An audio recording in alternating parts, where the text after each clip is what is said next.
नमस्कार विद्यार्थियों।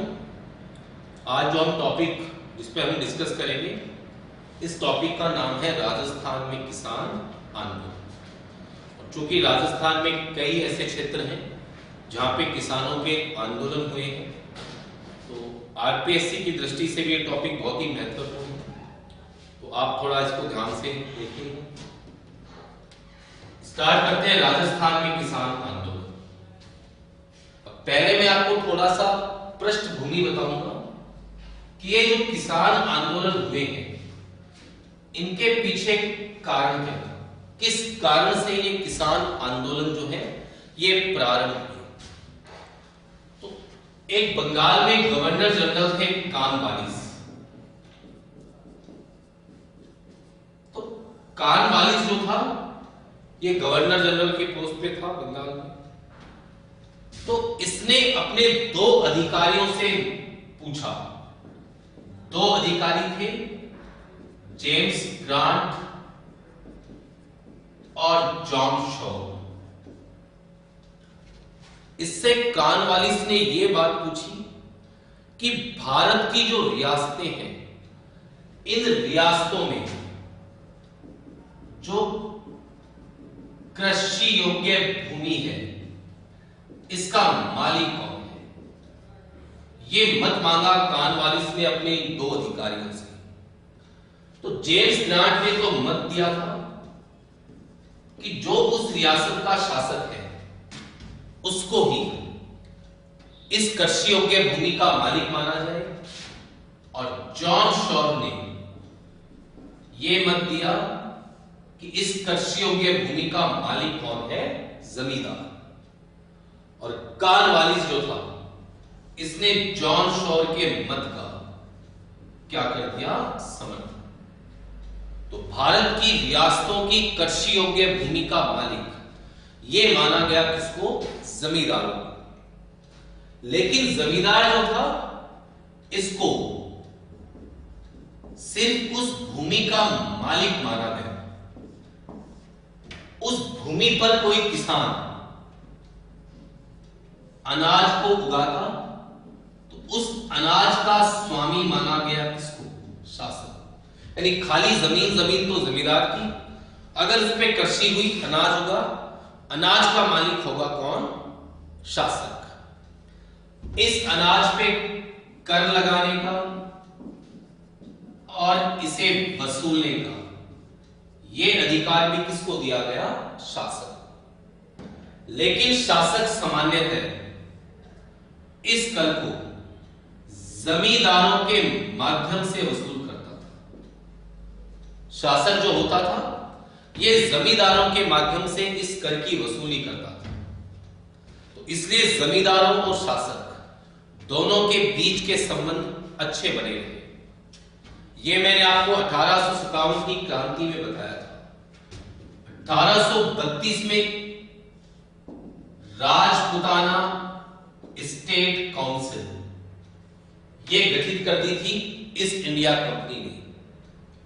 तो अब ईस्ट इंडिया कंपनी क्या करने लगी, अपने कर्मचारियों के माध्यम से वसूल करने लगी। इस राजस्व जो लगान होता था, अनाज होता था, इसे ईस्ट इंडिया कंपनी अपने अधिकारियों के माध्यम से वसूलने लगी। तो जो राजा होता था, उसकी जमींदारों पर निर्भरता क्या हो गई, कम हो गई। वरना पहले राजा जमींदार पर निर्भर होता था, क्योंकि जमींदार उसको लगान वसूल करके देता था, पर अब निर्भरता कम हो गई। तो इसी कारण से राजा जमींदारों को उनकी जागीरों से वंचित कर देता था। इसीलिए हम देखते हैं 1857 की जो क्रांति थी, उसमें कई जमींदार थे जिन्होंने क्रांतिकारियों का सहयोग किया था। क्रांति समाप्त हुई, भारत से ईस्ट इंडिया कंपनी का शासन क्या हो गया, समाप्त हो गया। तो अब एक नया परिवर्तन आया इस पूरे के पूरे सिस्टम में। क्या परिवर्तन आया, जो अंग्रेज थे उन्होंने जमींदारों को किसानों पर लाग बाग लगाने का अधिकार दे दिया। यानी जमींदार किसानों पे लाग बाग लगा सकता था। लाग बाग होती क्या है? जो भी अनाज का कर होता है, उस कर के अलावा जो भी छोटे मोटे कर होते हैं अन्य, उन करों को क्या बोलते हैं? लाग बाग बोलते हैं। और एक आपको मैं इंपॉर्टेंट बात बता रहा हूं, जो राजस्थान में किसान आंदोलन हुए वो लगान की बजाय किसके लिए हुए हैं? लाग बाग के लिए। किसान जो थे लगान से उतना परेशान नहीं थे जितना कि जमींदारों के द्वारा लगाई गई लाग बाग से क्या थे? परेशान थे। ठीक है, तो ये पॉइंट मैं आपको वापस से एक बार क्लियर करता हूं। बंगाल में गवर्नर हुए कॉर्नवालिस, तो कॉर्नवालिस ने अपने 2 अधिकारियों से पूछा कि भारत की जो ये रियासतें हैं, इन रियासतों में कृषि योग्य भूमि का मालिक कौन है? भारत की जो भी रियासतें हैं, ऑल ओवर इंडिया। तो जॉन शॉर ने तो कहा कि कौन है? जमींदार। जेम्स ग्रांट ने कहा शासक। तो कॉर्नवालिस ने जॉन शॉर के मत का समर्थन किया। भारत की कृषि योग्य भूमि का मालिक किसको मान लिया? जमींदारों को। लेकिन खाली जमीन का मालिक माना गया। अगर इस जमीन पर किसान खेती करके अनाज उगाए तो उस अनाज का मालिक शासक माना गया। अब इस अनाज पे कितना लगान लगाना है ये कौन तय करता था? शासक। इस लगान को किसके माध्यम से वसूलना है ये भी कौन तय करता था? शासक। लेकिन शासक जमींदारों के माध्यम से लगान वसूल करता था। तो जमींदारों और शासक के बीच अच्छे संबंध थे। 1832 में राजस्थान में स्थापित हुई राजपूताना स्टेट काउंसिल। अब ईस्ट इंडिया कंपनी ने राजाओं से कहा कि हम आपको लगान वसूल करके दे देंगे, आपका जो हिस्सा है वो हम आपको देंगे। राजा भी मान गया। तो इससे राजा की जमींदारों पर निर्भरता कम हो गई। यही एक कारण था कि राजा जमींदारों की जागीरों से वंचित भी कर सकता था। तो इसीलिए 1857 की क्रांति में कई जमींदार थे, जैसा कि मैंने आपको बताया, जोधा सिंह, शिवनाथ सिंह, खुशहाल सिंह चंपावत, केसरी सिंह चुंडावत इत्यादि कई बड़े जमींदारों ने क्रांतिकारियों को सपोर्ट किया अंग्रेजों के खिलाफ। क्रांति समाप्त हुई। भारत से ईस्ट इंडिया कंपनी का शासन क्या हो गया? समाप्त। तो अब क्या हुआ? अंग्रेजों ने जमींदारों को किसानों पर लाग बाग लगाने का अधिकार दे दिया। यानी अनाज के अलावा जो भी बाकी कर रहे हैं उनको बोलते हैं लाग बाग। तो ये लाग बाग लगाने का अधिकार दे दिया। और किसान लगान से ज्यादा परेशान था किससे? लाग बाग से। ठीक है, तो ये कारण था। अब हम पहला टॉपिक स्टार्ट करते हैं। पहला जो किसान आंदोलन है, तो राजस्थान में बहुत लंबे समय तक चलने वाला आंदोलन है बिजोलिया किसान आंदोलन। तो अभी जो टॉपिक स्टार्ट कर रहा हूं मैं इसमें वो कर रहा हूं बिजोलिया किसान आंदोलन। ये टॉपिक अभी स्टार्ट कर रहा हूं और काफी इंपॉर्टेंट टॉपिक है। इसमें देखिए, मेवाड़ की जो रियासत थी, इस मेवाड़ की रियासत में एक जागीर थी ऊपरमाल। तो मेवाड़ रियासत में एक जागीर थी ऊपरमाल, और इस ऊपरमाल जागीर का प्रशासनिक अधिकरण ये था क्या? बिजोलिया। जैसे ये मान लो मेवाड़ की जागीर होगी, पूरा का पूरा मेवाड़ की रियासत है सॉरी, और मेवाड़ रियासत में जागीर हो गई कौन सी? ऊपरमाल। ये पूरी ऊपरमाल की जागीर है। अब जिस जगह से इस पूरी ऊपरमाल जागीर का प्रशासन चलाते थे वो स्थान कौन सा था? बिजोलिया। तो मेवाड़ रियासत की जागीर थी ऊपरमाल, और इस ऊपरमाल जागीर में प्रशासनिक अधिकरण था बिजोलिया। यानी बिजोलिया से इस पूरी ऊपरमाल जागीर का प्रशासन चलाया जाता था। और ये जागीर जो थी ये खानवा युद्ध के बाद महाराणा सांगा ने प्रदान की थी किसको? अशोक परमार को। अब बिजोलिया के अंतर्गत इस पूरी ऊपरमाल जागीर के कुल कितने गांव आते थे? 79 गांव।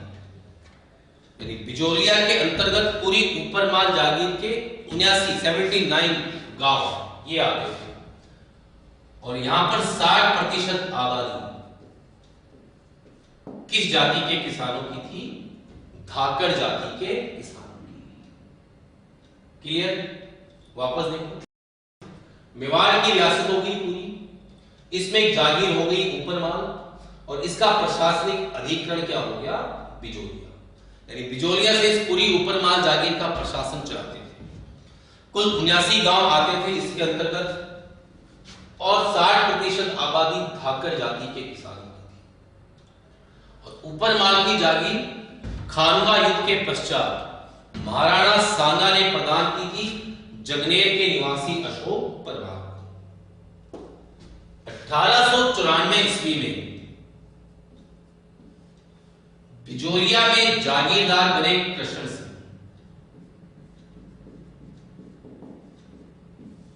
अब कृष्ण सिंह के समय बिजोलिया के किसानों से 1/2 भू राजस्व, यानी आधा लगान, 50% तो अनाज का लगान, और कुल 84 प्रकार की क्या वसूल की जाती थी? लाग। यानी आपको आधा तो अनाज देना पड़ेगा, और 84 प्रकार के छोटे मोटे और कर थे, लाग बाग जिनको बोलते हैं। जैसे मान लो 2 किसानों ने आपस में पशुओं का विक्रय किया, तो भी जमींदार को टैक्स देना पड़ेगा। आपने चारागाह भूमि पर पशुओं को चराया तो भी टैक्स। ऐसे कई टैक्स होते थे। खूंटा टैक्स होता था, आपके घर में कितने खूंटे हैं पशुओं को बांधने के, जितने ज्यादा होते थे उतना टैक्स ज्यादा देना होता था। तो ये कुल 84 प्रकार की क्या थी? लाग। 1897 ईस्वी में बिजोलिया के किसान, एक गांव है गिरधरपुरा, भीलवाड़ा में ही है, यहां पर इकट्ठा हुए। एक किसान था गंगाराम धाकड़। इसके पिता के मृत्यु भोज के अवसर पर किसान इस गांव में एकत्रित हो रखे थे, और बिजोलिया में सरकारी पुस्तकालय अध्यक्ष ये थे साधु सीताराम दास। ये सरकारी पुस्तकालय अध्यक्ष के, लाइब्रेरियन थे बिजोलिया के। तो किसानों ने इनसे सलाह मशवरा किया, और साधु सीताराम दास की सलाह पर कृष्ण सिंह की शिकायत करने के लिए मेवाड़ के शासक थे फतेह सिंह, इनके पास 2 व्यक्तियों को भेजा गया। ये 2 व्यक्ति थे ठाकरी पटेल और नानक पटेल। इन 2 व्यक्तियों को भेजा गया मेवाड़ के शासक फतेह सिंह के पास कृष्ण सिंह की शिकायत करने के लिए कि हमारे ऊपर बहुत ही अधिक लाग बाग ली जाती है, लगान लिया जाता है। तो फतेह सिंह ने किसानों की समस्याओं की जांच हेतु एक अधिकारी था हामिद हुसैन, इसे बिजोलिया भेजा। तो बिजोलिया आने वाला पहला जांच अधिकारी ये कौन था? हामिद हुसैन। और हामिद हुसैन ने अपनी रिपोर्ट किसके पक्ष में दी? किसानों के पक्ष में, कि वास्तव में किसानों पर बहुत अधिक क्या है? लाग बाग है। तो ये रिपोर्ट किसानों के पक्ष में थी। लेकिन फतेह सिंह ने कृष्ण सिंह पर कोई भी कार्यवाही नहीं की, और इससे कृष्ण सिंह का हौसला बढ़ गया, और उसने इन दोनों व्यक्तियों को ठिकाने से निष्कासित कर दिया। ठीक है, वापस देखो, मेवाड़ की जो रियासत थी इसमें एक जागीर थी ऊपरमाल, इसमें प्रशासनिक अधिकरण था बिजोलिया, यानी बिजोलिया से इस पूरी ऊपरमाल जागीर का प्रशासन चलाते थे। बिजोलिया के अंतर्गत कुल 79 गांव आते थे ऊपरमाल जागीर के, 60% आबादी जो थी ये धाकड़ जाति के किसानों की थी। बिजोलिया की जागीर खानवा युग के बाद सांगा ने दी थी अशोक परमार को। अशोक परमार ने भाग लिया था सांगा की ओर से। 1894 में बिजोलिया के जागीरदार बने कृष्ण सिंह। तो इनके समय 1/2 भू राजस्व यानी आधा ग्राम 84 प्रकार के वसूलते थे लाभ। 1897 में बिजोलिया के किसान गिरधरपुरा गांव है भिलवाड़ा में, यहाँ पे इकट्ठा हुए थे गंगाराम धाकड़ के पिता के मृत्यु भोज के अवसर पर।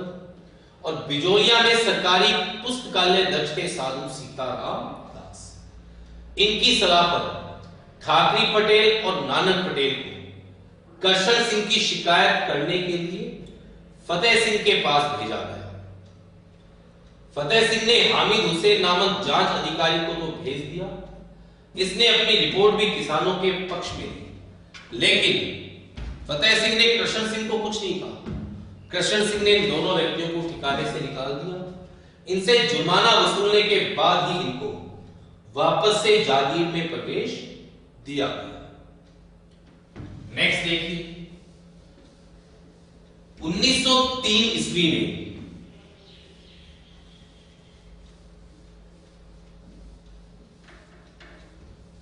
कृष्ण सिंह जो थे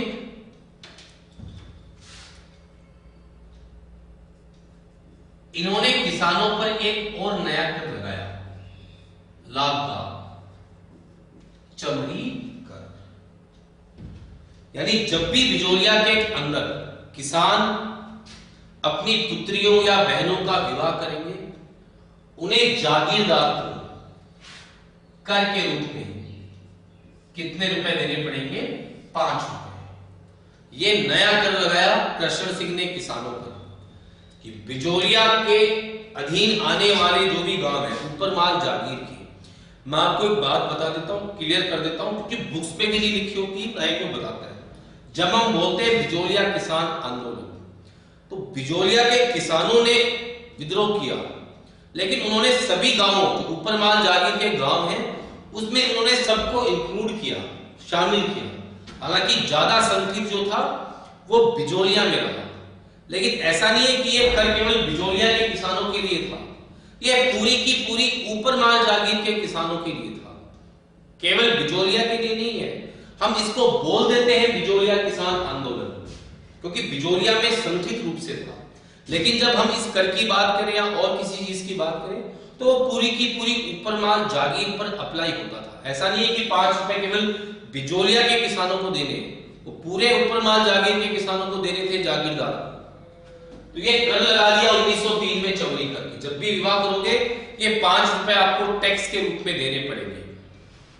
इस कर के विरोध में 1905 तक बिजोलिया में कोई विवाह हुआ ही नहीं और बिजोलिया के किसान बिजोलिया छोड़कर ग्वालियर की ओर जाने लगे। तो कृष्ण सिंह को चिंता हुई कि अगर किसान ग्वालियर चले गए तो फिर खेती कौन करेगा, खेती नहीं करेगा तो लगान कहां से आएगा। तब कृष्ण सिंह ने समझौता किया और चमड़ी कर क्या कर दिया, आधा कर दिया। ये भी कहा कि लगान भी कम कर दूंगा, लेकिन चमड़ी कर आधा किया, समाप्त नहीं किया। इस चीज को आप ध्यान रखना कि चमड़ी कर समाप्त नहीं किया गया। कृष्ण सिंह ने समझौता करके चमड़ी कर केवल क्या किया है, यहां पे आधा किया। अब देखिए 1906 में कृष्ण सिंह की क्या हो गई, मृत्यु। और कृष्ण सिंह का एक संबंधी था पृथ्वी सिंह, ये जगनेर से आके जमींदार बना, उत्तराधिकारी नहीं था पृथ्वी सिंह, संबंधी था कृष्ण सिंह का। ये जगनेर से आके बन गया यहां का जमींदार, ऊपर माल जागीर का। अब पृथ्वी सिंह ने क्या किया, पृथ्वी सिंह ने तलवार बंधाई शुल्क इसका भार किस पे डाल दिया, किसानों पे डाल दिया। अब ये है क्या तलवार बंधाई शुल्क, ये बताता हूं आपको। जब भी कोई नया जमींदार बनता था किसी भी जागीर का कोई भी जमींदार हो तो शासक के सम्मुख उपस्थित होता था, और राजा जो होता था शासक, वो उस जमींदार की कमर में एक पट्टा बंधी हुई तलवार लगाता था। इसे बोलते थे तलवार बंधाई। तो तलवार बंधाई जो होती थी वो जमींदार दे के आता था किसको? शासक को। जमींदार तलवार बंधाई शासक को दे के आता था। ठीक है। तो एक बार तो पृथ्वी सिंह मेवाड़ के शासक फतेह सिंह को वो नजराना या बंधाई शुल्क दे आए तलवार का, लेकिन जितना दे के आए उसका भार भी किस पे डाल दिया? किसानों पे डाल दिया। जितना नजराना या भेंट या उपहार वो पृथ्वी सिंह को देकर आए, उसका भार उन्होंने किस पे डाल दिया? किसानों पर। एक मैं आपको इंपॉर्टेंट बात बता देता हूं। राजस्थान में एक मात्र रियासत थी जैसलमेर, जिसके शासक अपने जमींदारों से तलवार बंधाई शुल्क नहीं लेते थे। बाकी रियासतों के राजा जमींदारों से इस शुल्क को वसूल करते थे। इसका भार भी किसानों पे डाल दिया। जो समझौता हुआ था चमरी कर को लेकर, लगान को लेकर कृष्ण सिंह से, उस समझौते को मानने से इनकार कर दिया किसने? पृथ्वी सिंह। पृथ्वी सिंह ने कहा कि मैं इस समझौते को लागू नहीं करूंगा। ठीक है। 1913 के अंदर बिजोलिया के किसानों ने भूमि को क्या रखा? परती रखा। परती रखा अर्थात उस पर क्या नहीं चलाया? हल नहीं चलाया। 1913 का जो वर्ष था उसमें किसानों ने खेती नहीं की। बोले खेती नहीं करेंगे, अनाज ही नहीं उगेगा तो हमको जमींदार को देना ही नहीं पड़ेगा। और इसके लिए दोस्तों किसानों को प्रेरित किया। एक तो थे साधु सीताराम दास, एक थे फतेहकरण चारण, और एक थे पंडित भीमदेव या ब्रह्मदेव शर्मा। इन लोगों ने किसानों को प्रेरित किया। 1913 का जो वर्ष था इसमें किसानों ने भूमि को क्या रखा? परती रखा। किसानों को प्रेरित किया इसके लिए साधु सीताराम दास, फतेहकरण चारण, पंडित भीमदेव शर्मा या ब्रह्मदेव शर्मा, इन्होंने किसानों को इसके लिए प्रेरित भी किया। चलिए आगे बढ़ते हैं। 1914 ईस्वी के अंदर प्रारंभ हुआ प्रथम विश्व युद्ध। ठीक। प्रथम विश्व युद्ध के समय जो ब्रिटिश सरकार थी उसने कहा कि हम 14 रुपए टैक्स के बढ़ा रहे हैं वार्षिक, और ये आपको एक साथ देने पड़ेंगे। ठीक। क्योंकि विश्व युद्ध चल रहा है, धन की कमी है, तो ब्रिटिश गवर्नमेंट ने कहा कि हमको सालाना 14 रुपए और दो प्रत्येक भारतीय। ठीक। और एक व्यक्ति था नारायण सिंह पटेल, इसने ये 14 रुपए देने से क्या कर दिया? इनकार कर दिया कि मैं आपको ये 14 रुपए टैक्स के नहीं दूंगा। नारायण सिंह पटेल को गिरफ्तार करके बिजोलिया ठिकाने की जेल में रखा गया, और लगभग 2000 किसान पहुंचे और उन्होंने नारायण सिंह पटेल को इस जेल से क्या करवा दिया? रिहा करवा दिया। और नारायण सिंह पटेल की जो रिहाई है वो इस आंदोलन में किसानों की क्या मानी गई है? प्रथम विजय। नारायण सिंह पटेल की जो रिहाई है वो इस आंदोलन में किसानों की प्रथम विजय मानी जाती है। अगर कभी क्वेश्चन आए बिजोलिया किसान आंदोलन में किसानों की प्रथम विजय, उसका दोस्तों आंसर चमरीकर वाला नहीं होता, चमरीकर आधा कर दिया, ये नहीं है। प्रथम विजय जो है वो नारायण सिंह पटेल की रिहाई को माना गया। नेक्स्ट देखिए, 1914 में ही मृत्यु हो गई किसकी? पृथ्वी सिंह की, जो जो जमींदार थे पृथ्वी सिंह, इनकी मृत्यु हो गई और पृथ्वी सिंह का अल्पवयस्क पुत्र केसरी सिंह ये जमींदार बना। चूंकि अल्पवयस्क था, छोटा था, ऐसी कंडीशन में क्या करते थे, ठिकानों के अंदर अस्थायी कार्यालय बना दिए जाते थे, अस्थायी कार्यालय बनाए जाते थे ताकि उस जागीर का या ठिकाने का प्रशासन चलाया जा सके। और ऐसे अस्थायी कार्यालयों को बोलते थे मुंशरमात या कोर्ट ऑफ वार्ड्स। ये इन अस्थायी कार्यालयों को बोला जाता था, यानी जब तक केसरी सिंह बड़ा नहीं होता, इस कार्यालय के माध्यम से बिजोलिया का प्रशासन चलाया जा सके। और प्रशासन चलाने के लिए जो अधिकारी नियुक्त किया गया वो था अमर सिंह राणावत। ये मेन अधिकारी हो गया। इसका सहायक अधिकारी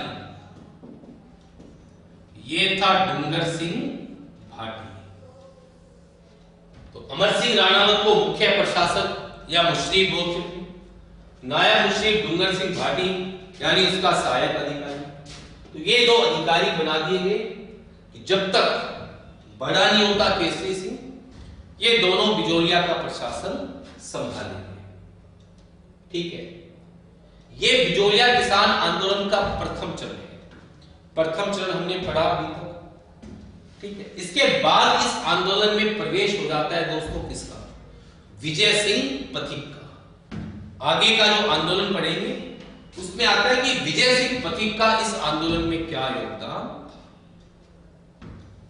ठीक है, तो नेक्स्ट जो हम पोर्शन ले रहे हैं वो आता है इस आंदोलन में कि विजय सिंह पथिक का इस आंदोलन में क्या योगदान था, इसे डिस्कस करते हैं।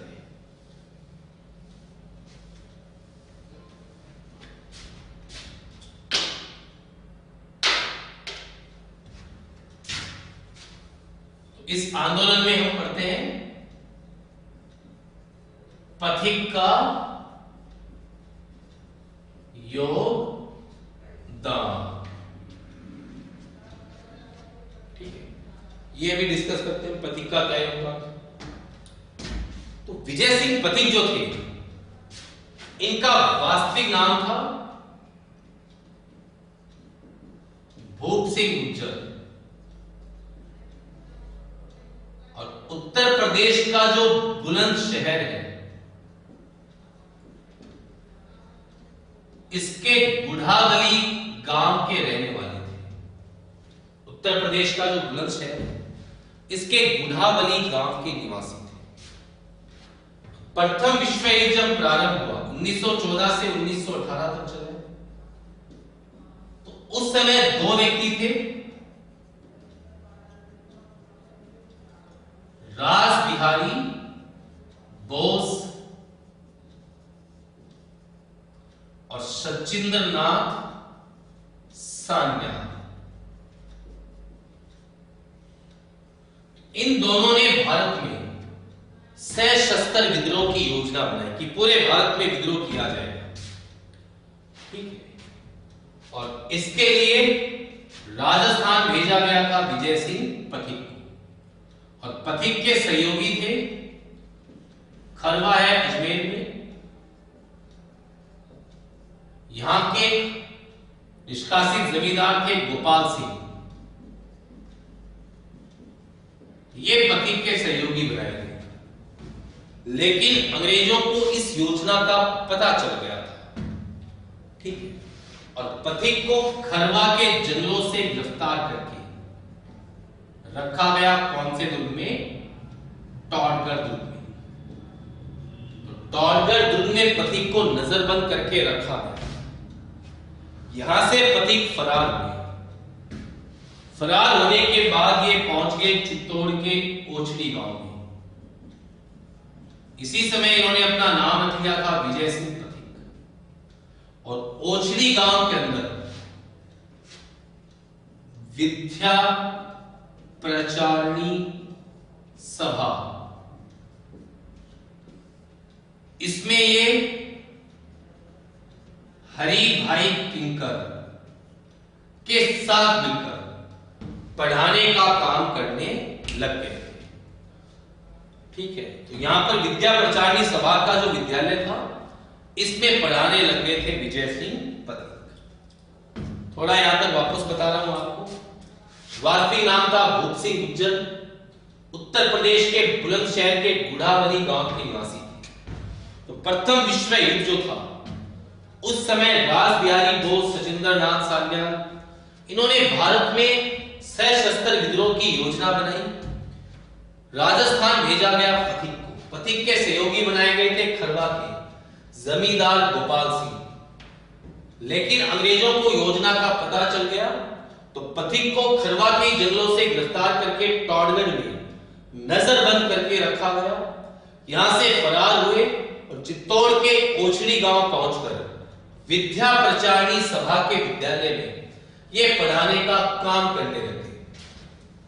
हरि भाई किंकर थे, इनके साथ मिलकर ये पढ़ाने का क्या करने लगे दोस्तों, काम। अब हुआ क्या वो देखिए। 1916 ईस्वी में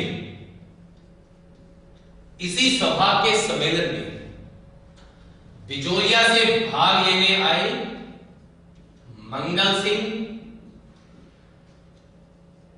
और साधु सीताराम दास। 1916 के विद्या प्रचारणी सभा के सम्मेलन में बिजोलिया से भाग लेने आए मंगल सिंह और साधु सीताराम दास। अब ये भाग लेने आए किसकी सलाह पर दोस्तों? वो थे डूंगर सिंह भाटी, इनकी सलाह पे भाग लेने आए। डूंगर सिंह भाटी ने सलाह दी थी, इसकी सलाह पे भाग लेने आए। और साधु सीताराम दास ने आग्रह किया और विजय सिंह पथिक बिजोलिया किसान आंदोलन में दोस्तों क्या होंगे, शामिल। तो 1916 में विजय सिंह पथिक इस आंदोलन में क्या होंगे, शामिल। ओछड़ी गांव से ये चले गए बिजोलिया, और बिजोलिया के निकट एक गांव है उमा जी का खेड़ा।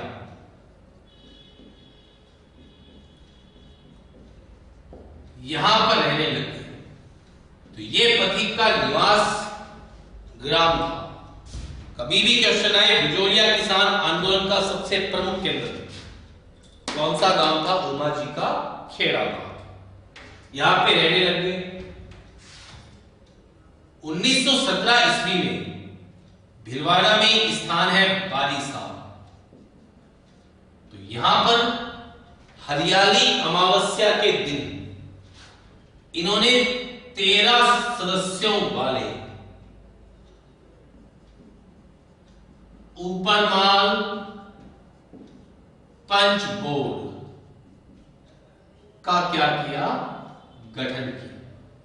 इस ऊपरमाल पंच बोर्ड में कुल 13 मेंबर होते थे, और इस ऊपरमाल पंच बोर्ड के अध्यक्ष ये बनाए गए मन्ना पटेल। ये बना दिए गए इसके अध्यक्ष ऊपरमाल पंच बोर्ड। अब ऊपरमाल पंच बोर्ड था क्या काम करता था? तो ये दो काम करता था ऊपरमाल पंच बोर्ड। एक तो किसानों के आपसी मुकदमों की सुनवाई करता था, दूसरा किसानों को लगान न देने के लिए प्रेरित करता था। ये दो काम इसके मेन थे ऊपरमाल पंच बोर्ड के। एक तो किसानों को लगान न देने के लिए प्रेरित करना, और दूसरा किसानों के आपसी मुकदमों की सुनवाई करना। जैसा मैंने अभी आपको बताया, 1916 ईस्वी में पथिक आंदोलन में शामिल हुए। मंगल सिंह सीताराम दास भाग लेने आए थे डूंगर सिंह भाटी की सलाह पर। विद्या प्रचार सभा के वार्षिक सम्मेलन में पथिक शामिल हो गए और उमा जी के खेड़ा गांव को अपना मुख्यालय बनाया। 1907 में 1917 में 22 साल गांव में बनाया 13 सदस्यों वाला ऊपर माल पंच बोर्ड। अध्यक्ष बनाए गए मन्ना पटेल, मेंबर कुल कितने थे? 13। किसी भी एग्जाम में पूछा नहीं गया, बाकी अच्छा क्वेश्चन है दोनों कि बिजोलिया किसान आंदोलन का प्रमुख केंद्र उमा जी का खेड़ा गांव, ऊपर माल पंच बोर्ड के कुल मेंबर कितने थे? 13। दोनों अच्छे क्वेश्चन हैं। अब पथिक जो थे वो इस आंदोलन को दोस्तों राष्ट्रीय स्तर पे ले जाना चाहते थे।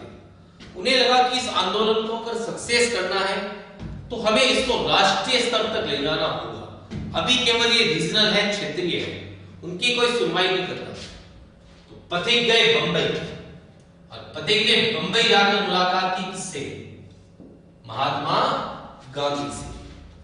और महात्मा गांधी ने पथिक को कहा राष्ट्रीय पथिक, ये कहा।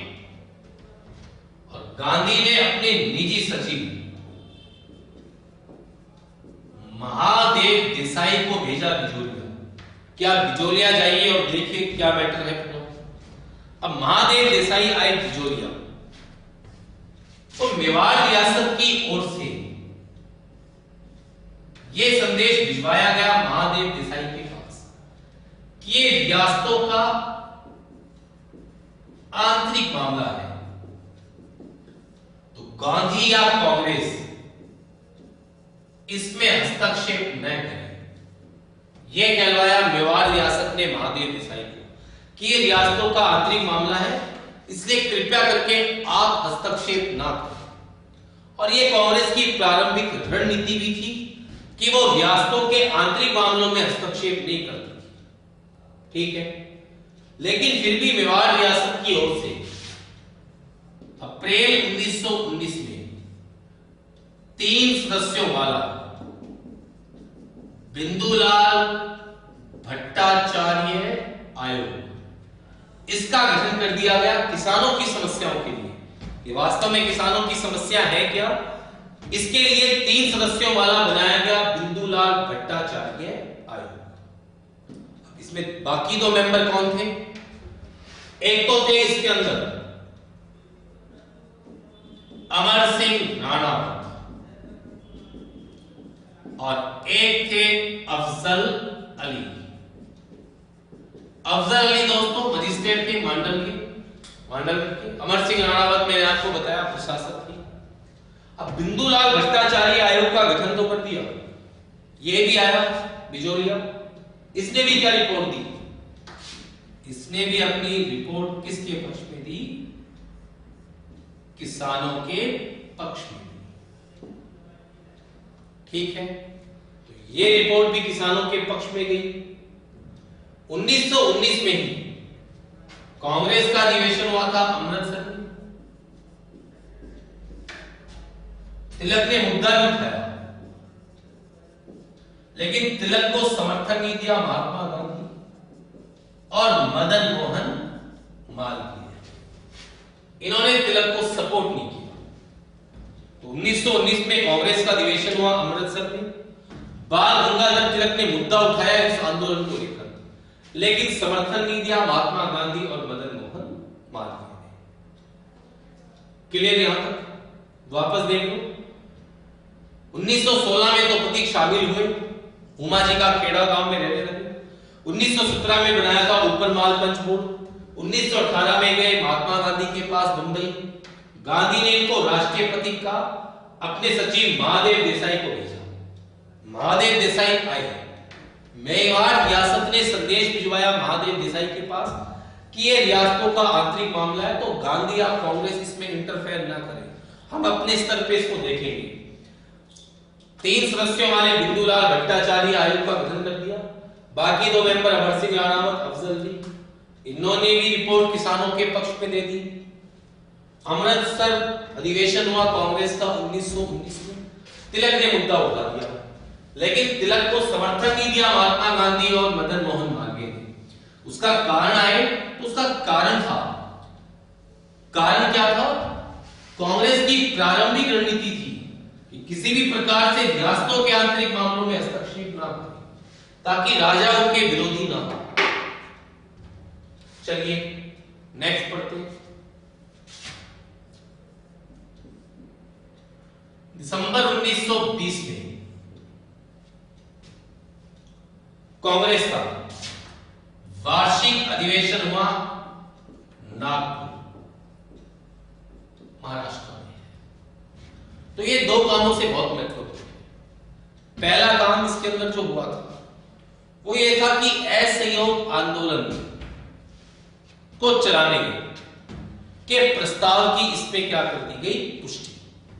दो कारणों से महत्वपूर्ण है। असहयोग आंदोलन को चलाने के प्रस्ताव की इसमें क्या की गई? पुष्टि की गई। राजस्थान के इतिहास की बात करें तो ये इसलिए महत्वपूर्ण है कि इसमें बिजोलिया किसान आंदोलन से संबंधित एक झांकी की प्रदर्शनी की गई। अब ये पूरे राष्ट्रीय स्तर पे चर्चित हो गया कि ये है क्या। भारत के विभिन्न प्रदेशों से आए थे कांग्रेस के अधिवेशन में लोग, तो उन्होंने इसके बारे में डिस्कस करना शुरू किया कि ये किसान आंदोलन है क्या। लेकिन इस किसान आंदोलन को एक साथ ही राष्ट्रीय स्तर पे जिसने चर्चित किया वो समाचार पत्र था प्रताप। तो प्रताप नामक समाचार पत्र जो है इसने इसको राष्ट्रीय स्तर पे चर्चित कर दिया। अब प्रताप समाचार पत्र का प्रकाशन होता था कहां से? कानपुर से। इसके संपादक थे गणेश शंकर विद्यार्थी। तो कानपुर से प्रकाशित गणेश शंकर विद्यार्थी ने प्रताप नामक समाचार पत्र में इस आंदोलन को राष्ट्रीय स्तर पे चर्चित किया। इसके अलावा दोस्तों प्रयाग से प्रकाशित होता था अभ्युदय, कलकत्ता से प्रकाशित होता था भारत मित्र, तिलक ने पूना से प्रकाशित मराठा नामक समाचार पत्र इंग्लिश में होता था। इस आंदोलन को प्रकाशित किया, पूरे राष्ट्रीय स्तर पे चर्चित हो गया बिजोलिया किसान आंदोलन। कई लोग जो थे इसके बारे में चर्चाएं करने लगे, तो ये पूरे राष्ट्रीय स्तर पे चर्चित हो गया बिजोलिया किसान आंदोलन। अभी आपको मैंने बताया भारत में प्रारंभ हो गया असहयोग आंदोलन, और प्रारंभ होने के साथ ही ये सक्सेस हुआ, सफलता की ओर बढ़ा। सक्सेस हुआ, सफलता की ओर बढ़ा, तो सरकार बहुत दबाव में थी। वो किसी और इस प्रकार के आंदोलन को नहीं चाहती थी, सरकार दबाव में थी। तो 4 फरवरी 1922 को बिजोलिया भेजा गया राजस्थान के एजीजी रॉबर्ट हॉलैंड। ये राजस्थान के एजीजी थे, और इनके साथ फिर मेवाड़ से चल के आए पॉलिटिकल एजेंट विल्किंसन। 4 फरवरी 1922 को ये बिजोलिया पहुंच गए, और इसके बाद 11 फरवरी 1922 को इन्होंने किसानों के साथ क्या किया? समझौता किया। माध्यमिक शिक्षा बोर्ड की बुक्स पे 5 फरवरी दे रखा है, लेकिन एक्चुअल जो ये समझौता हुआ है 11 फरवरी को हुआ है। 4 फरवरी को पहुंचे और 11 फरवरी को समझौता हुआ अंतिम। जो डेट आती है 5 फरवरी बुक्स के अंदर वो गलत डेट है दोस्तों। समझौता कितनी तारीख का हुआ है? 11 फरवरी। जो आपके यहाँ के स्कूल्स में जो बुक्स चलती हैं राजस्थान बोर्ड की बुक्स हैं उनमें 5 फरवरी दे रखा है, पर वो गलत है। समझौता हुआ है 11 फरवरी को। अब समझौते में किसानों की ओर से भाग किसने लिया? माणिक्यलाल वर्मा, रामनारायण चौधरी, और इस समय ऊपरमाल पंच बोर्ड के अध्यक्ष अध्यक्ष थे मोती चंद। ये आए किसानों की ओर से। अब यहां पे मैं आपको एक महत्वपूर्ण चीज बताता हूं। इस समय किसानों ने कितने लाख बाग की सूची दी? 74। ध्यान रखना, कृष्ण सिंह के समय थी 84, लेकिन समझौते के समय कितने लाख बाग की सूची दी? 74 लाख बाग की। माफ कितनी कर दी गई इसमें से? 35 को। 35 को इसमें से क्या कर दिया गया? माफ कर दिया। अब दो चीजें हैं यहां पे। आरएस में क्वेश्चन आया हुआ है कि बिजोरिया किसान समझौते के तहत लाख बाग माफ की गई। माफ की गई कितनी माफ कर दी? 35। सत्य सत्य कथन पूछा था, तो पहला कथन था कि बिजोरिया किसान आंदोलन में लाख बाग माफ की गई, तो माफ की गई, 35 को माफ कर दिया। दूसरा स्टेटमेंट जो उसमें दे रखा था वो ये था कि मेवाड़ के जमींदारों ने समझौते का विरोध किया। तो निश्चित रूप से किया, क्योंकि किसानों पे लाख बाग लगाने का अधिकार जमींदारों को होता था। जमींदारों को देखो नुकसान हुआ कि नहीं हुआ? 35 माफ हुए। तो यह कथन भी सत्य था कि मेवाड़ के जमींदारों ने इस समझौते का क्या किया? विरोध किया। पहली चीज तो यहां से लेनी थी। अब दूसरी चीज यह है मेवाड़ के पॉलिटिकल एजेंट।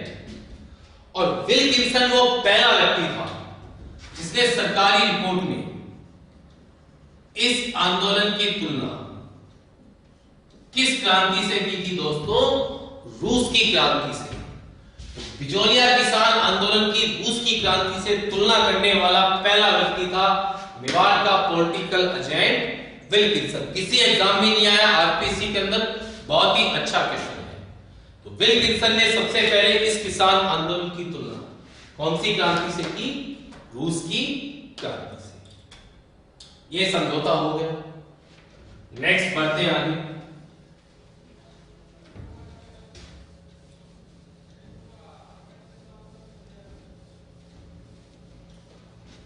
नेक्स्ट देखिए, सितंबर 1923 में विजय सिंह पथिक जो थे ये बेंगू किसान आंदोलन में क्या हो गए? गिरफ्तार। सितंबर 1923 में पथिक गिरफ्तार हो गए बेंगू किसान आंदोलन में। 1927 में पथिक को क्या किया गया? रिहा किया। पथिक रिहा हुए, बिजोरिया आए। आने पर इन्होंने कहा कि हम जमींदारों से भूमि को किराए पर नहीं लेंगे। ये मैंने आपको स्टार्टिंग में बताया था, जमीन का मालिक कौन होता था? जमींदार। तो किसान उस भूमि को जमींदार से किराए पर लेता था और इस प्रथा को बोलते थे दोस्तों इजारेदारी। ठीक है, किसान जो था जमीन को जमींदारों से भूमि को किराए पर लेता था और इस प्रथा को बोलते थे इजारेदारी। पथिक ने कहा हम जमीन किराए पर ही नहीं लेंगे, खेती नहीं करेंगे, लगान भी नहीं देना पड़ेगा। ठीक है, योजना अच्छी थी पथिक की, लेकिन धाकड़ के अलावा जो अन्य जाति के किसान थे उन्होंने इस जमीन को किराए पर ले लिया। इसके अलावा ग्वालियर के किसानों ने भी इस जमीन को किराए पर ले लिया। तो पथिक और रामनारायण चौधरी इनमें मतभेद प्रारंभ हो गए और उसके बाद पथिक जो थे वो धीरे धीरे इस आंदोलन से अलग हो गए। तो पथिक इस आंदोलन से क्या हो गए? अलग। ठीक है, कुछ समय तक नेतृत्व किया इसका रामनारायण चौधरी ने। और रामनारायण चौधरी की पत्नी थी दोस्तों अंजना देवी चौधरी। ये सविनय अवज्ञा आंदोलन के समय इन्होंने अपनी गिरफ्तारी दी थी अंजना देवी चौधरी ने। तो राजस्थान के किसान आंदोलन या स्वतंत्रता आंदोलन में गिरफ्तार होने वाली पहली महिला ये थी दोस्तों अंजना देवी चौधरी। और ये क्वेश्चन आरपीएससी में आया हुआ भी है, ठीक है। राजस्थान के स्वतंत्रता संग्राम में गिरफ्तार होने वाली पहली महिला ये थी अंजना देवी चौधरी। इसके बाद भी कई व्यक्तियों ने इस आंदोलन का नेतृत्व किया। उनमें आते हैं प्रमुख जमनालाल बजाज, इसके अलावा हरिभाऊ उपाध्याय, यही प्रसिद्ध हुए दास साहब के नाम से। और हरिभाऊ उपाध्याय की पत्नी थी रमा देवी। रमा देवी ने इस आंदोलन में महिलाओं को नेतृत्व प्रदान किया। जो महात्मा गांधी जो थे चरखा बढ़ावा देने वाले, रमा देवी ने चरखा संघ बनाया है और महिलाओं को नेतृत्व प्रदान किया। इस आंदोलन को समाप्त मानते 1941 में मेवाड़ में इस समय शासक थे भोपाल सिंह। इन्होंने अपना प्रधानमंत्री बनाया था टी राघवाचार्य। उस समय प्रधानमंत्री पोस्ट होती थी और टी राघवाचार्य ने अपना अधिकारी भेजा मोहन सिंह मेहता, राजस्व अधिकारी थे मोहन सिंह मेहता।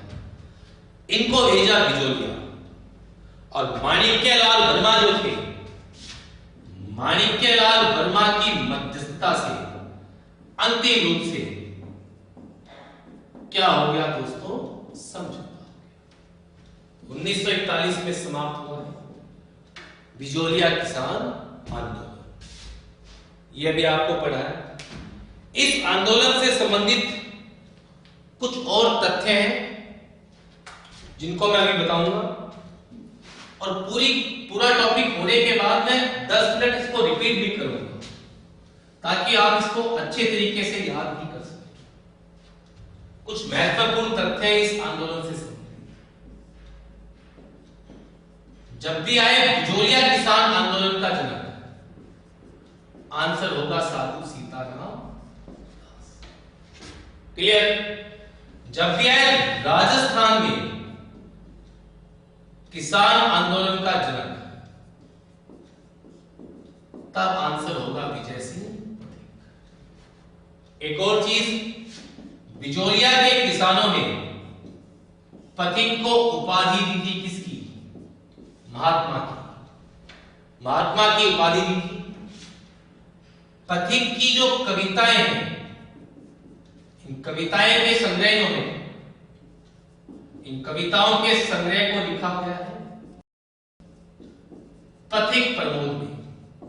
यह पथिक की कविताओं का संग्रह है। इसके अलावा पथिक ने पुस्तकें लिखी है, अजय मेरू, और एक पुस्तक और लिखी है, what are the Indian states. ये भी पथिक की पुस्तक है। पथिक और रामनारायण चौधरी, इन्होंने एक हस्तलिखित समाचार पत्र प्रकाशित किया था जिसका नाम था ऊपर माल डंका। यह हस्तलिखित समाचार पत्र था जो कि पथिक और रामनारायण चौधरी ने प्रकाशित किया है। माणिक्यलाल वर्मा ने गीत लिखा है दोस्तों, कौन सा? पंछीराम। भंवरलाल प्रज्ञाचक्षु, इन्होंने अपने गीतों के माध्यम से इस क्रांति को रूस की क्रांति के समान कहा। और जो मेवाड़ के शासक हुए थे फतेह सिंह, इनको कहा था जार। जो रूस के शासक हैं जार कहलाते हैं। जार का